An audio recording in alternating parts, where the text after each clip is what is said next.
السلام علیکم ناظرین، آج کا پروگرام تاریخ کے آئینے میں لے کر جبران بشیر آپ کی خدمت میں حاضر ہے۔ تو ناظرین، پچھلے پروگرام ہم نے کادو مکرانی کے اوپر کیا تھا۔ کادو مکرانی کون تھا، کہاں واریر تھا؟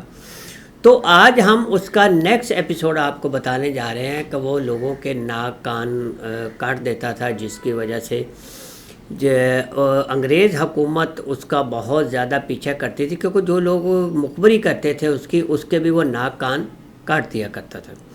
تو ناظرین، قادر بخش عرف کادو مکرانی بلوچستان کے شہر مکران میں پیدا ہوا ہے۔ جب انگریز سامراج نے اس پہ گھیرا تنگ کر دیا، اس پہ زمین تنگ کر دی، تو وہ مائیگریٹ کر کے گجرات، ہندوستان کے شہر گجرات میں کاٹھیا واڑ ایک جگہ ہے، وہاں پہ چلا گیا۔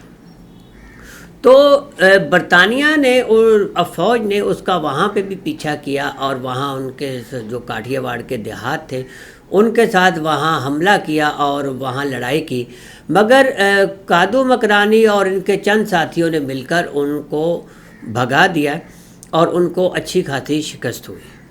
تو انگریز سامراج بہت پریشان تھا کادو مکرانی کو لے کر، تو اس نے 1000 روپیہ، اس دور کا 1000 روپیہ انعام، اس کے سر کی قیمت انعام رکھ دیا۔ تو ناظرین، اس دور میں 1000 روپیہ کا مطلب ہے یہاں کا آج کے دور کا شاید لاکھوں یا 1 کروڑ کے قریب ہوگا۔ جب ایک پیسے، ایک ٹکا چلتا تھا تو 1000 روپے کی کتنی ویلیو ہوگی۔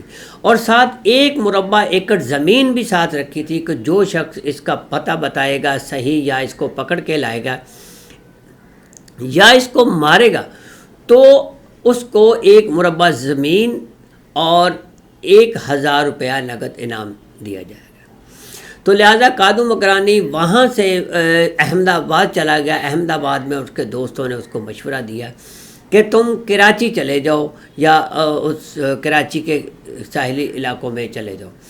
تو وہ وہاں سے ایک ٹرین میں بیٹھا اور کراچی آ گیا۔ کراچی وہ لیاری کے آس پاس آیا۔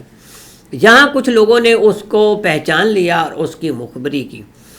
تو بغدادی تھانے میں اس کے بیک سائڈ کے اوپر اس کو کسی نے بلایا، اور وہاں سے جب اس کو مخبری، جو مخبر تھا، اس کو اس کا پتہ چل گیا، تو کادو مکرانی نے اس مخبر کو مار دیا اور وہاں سے بھاگ نکلا۔ تو جیسے ہی بھاگا تو پولیس نے اس کا پیچھا کیا، تو ایک مزدور نے اس کے سر پہ اینٹ مار دی اور وہ بے ہوش ہو کے گر گیا۔ جب وہ بے ہوش ہوا تو پولیس نے اس کو پکڑ لیا، چونکہ اس کے سر پہ انعام تھا، اور اس کے بعد اس کو پھانسی کی سزا سنا دی گئی۔ تو ناظرین، 1887 میں اس کو پھانسی دے دی گئی۔ تو گجرات کے شہر کاٹھیا واڑ کے لوگ اس کو آج بھی ایک ہیرو کے طور پہ یاد کرتے ہیں، کیونکہ ان کی یادیں ان کے ساتھ بہت وابستہ ہیں، جو 100 سالوں سے ان کے ساتھ جڑی ہوئی ہیں۔ تو غریبوں کی وہ مدد کرتا تھا، غریبوں کے ساتھ وہ اچھا تھا، اس لیے آج بھی گجرات کے لوگ کہتے ہیں کہ گجرات کے لوگ ملی نغموں میں ان کا نام لیتے ہیں، ان کے جو لوکل گیت ہیں اس میں کادو مکرانی کا ذکر کرتے ہیں، اور اپنے بچوں کو اس کی کہانیاں سناتے ہیں، اس کی بہادری کی کہانیاں سناتے ہیں۔ تو ناظرین، یہی ایک زندہ رہنے کی ایک بہت بڑی مثال ہے۔ دنیا میں لوگ آئے اور چلے گئے، جنہوں نے اچھے کام کیے یا بہت اچھے کام کیے، جنہوں نے لوگوں کو ہیرو کے طور پہ جانا، تو وہ ہمیشہ کے لیے لوگوں کے دلوں میں نسل در نسل زندہ رہتے ہیں۔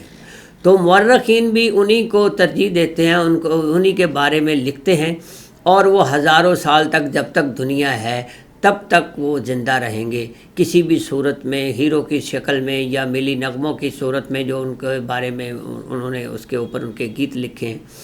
تو یہی ایک زندہ رہنے کی ایک مثال ہے۔ انسان کو موت تو برحق ہے، ہر شخص کو موت آنی ہے، مگر کچھ لوگ دنیا میں ایسا کام کر جاتے ہیں جس سے وہ تمام جو نسل در نسل قیامت تک زندہ رہتے ہیں۔